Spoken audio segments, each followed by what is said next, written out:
Kilala ang mga Pilipino na mahilig sa kanin. Hindi ito nawawala sa pagkainan. Pero alam niyo ba na sako-sako nito ang nasasayang dahil sa hindi ito nauubos o napapanis? Yan ang ulat ni Rod Lagusan. Sa araw-araw, nakaplano na kapag mamamalengke si Sara ng kanilang lulutuin. Tamang budget lang po. Inokontrol po pag oras na pamimili.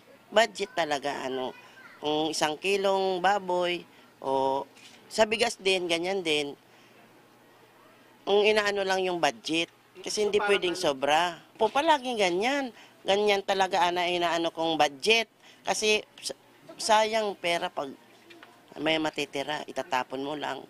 Kasi lalo na ngayon, na yung anak ko, mama, magkano niya sasain ko? Tama lang ka kung 3 takal lang. Kasi hapon na eh. Kasama naman sa diskarte niya para maiwasan na masiraan ng pagkain ay kanyang isinasangag ang natitirang kanin. Pero base sa datos ng Food Nutrition Research Institute ng Department of Science and Technology, tumaas pa ang household plate waste o nasasayang na pagkain sa isang araw. Kumpara kasi sa 2015 survey na nasa 72 grams ang nasasayang ng isang household o pamilya, base kasi sa pinakahuling 2018 to 2019 Expanded National Nutrition Survey, nasa 76 grams na ito. So sir, pag sinabi po kasi natin plate waste, so ito po yung mga pagkain na edible pa o pwede pang kainin pero natitira lang po sa plato at sa mesa after po kumain ng isang pamilya.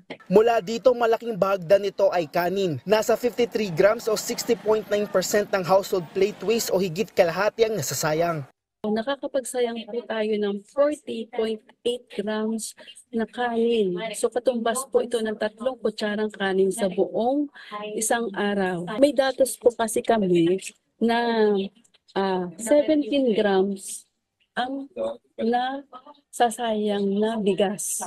Kasi pag kanin, 40.8. At kung ang isang sakong bigas ay nasa 50 kilos, and then ang ating po projected na population noong 2019 ay 108 million.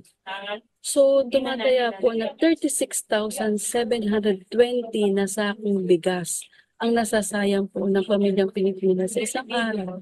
bukod sa kanin, malaki din ang nasasayang pagdating sa gulay at isda na tipikal na kinakain ng pamilyang Pilipino. Nasa 8 grams o 10.9% ang nasasayang na gulay, habang nasa 5 grams o 6.7% sa isda. Kabilang sa mga pamilyang Pilipinong maraming nasasayang na pagkain ay ang mga pamilyang food secure o may kaya.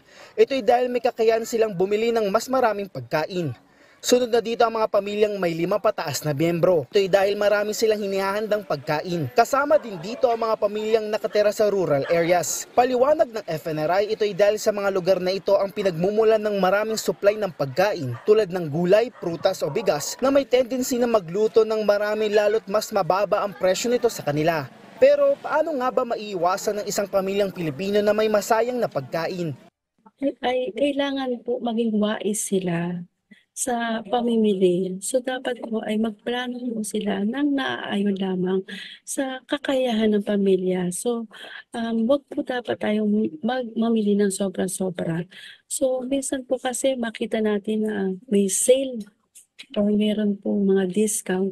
Ang tendency po ng mga Pilipino ay bumili po ng maramihan. Kasama na dito kung wala namang refrigerator o dapat ma-store o matago ng maayos para walang masayang na pagkain. Napakalaga na hindi masayang ang pagkain lalo't sa gitna ng mataas na presyo ng mga pangunahing bilihin. May mga kababayan tayong nakakaranas ng gutom o malnutrisyon o kumakayod para lang makakain ng sapat o 3 beses sa isang araw. Rod Lagusad para sa Bayan.